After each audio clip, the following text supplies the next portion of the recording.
Assalamualaikum warahmatullahi wabarakatuh. Saya M. Gibran Adean dari kelas 11 IPA 1. Jadi, di video ini saya ingin menjelaskan mengenai jenis-jenis demokrasi dunia. Jadi, saya ingin menjelaskan mulai dari pengertian demokrasi.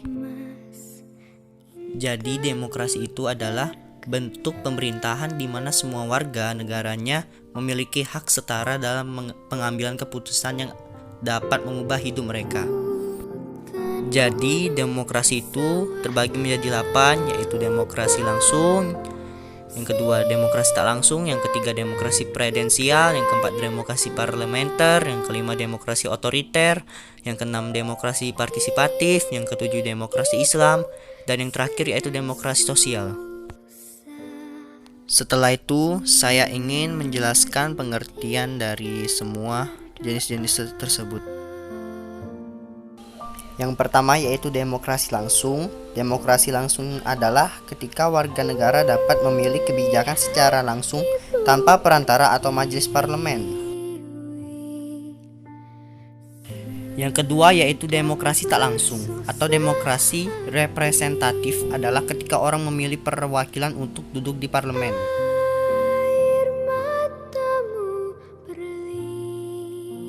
Yang ketiga yaitu demokrasi presidensial, merupakan sistem pemerintahan negara republik di mana kekuasaan eksekutif dipilih melalui pemilu dan terpisah dengan kekuasaan legislatif. Yang keempat yaitu demokrasi parlementer. Dalam demokrasi parlementer, kedudukan lembaga legislatif lebih kuat.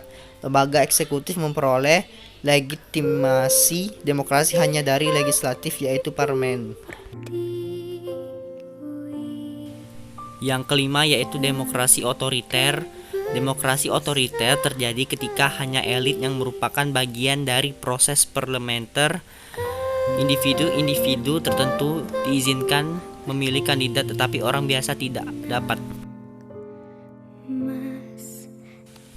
Yang keenam yaitu demokrasi partisipatif. Demokrasi partisipasi adalah kebalikan demokrasi otoriter. Ada berbagai jenis demokrasi partisipatif, tetapi semuanya sama, yaitu untuk menciptakan peluang bagi semua anggota populasi untuk memberikan kontribusi dalam proses pengambilan keputusan.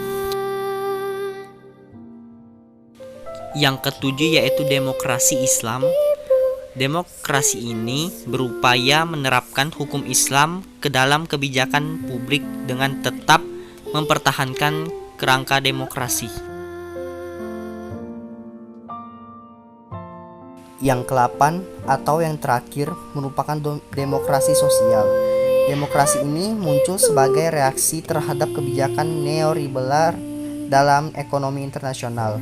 Demokrasi sosial bertujuan memberdayakan negara atas pasar neoliberal. Pengeluaran negara untuk memberikan layanan gratis daripada swasta yang terlalu mahal. Dan sekian dari penjelasan singkat saya mengenai jenis-jenis demokrasi dunia. Akhir kata, wassalamualaikum warahmatullahi wabarakatuh.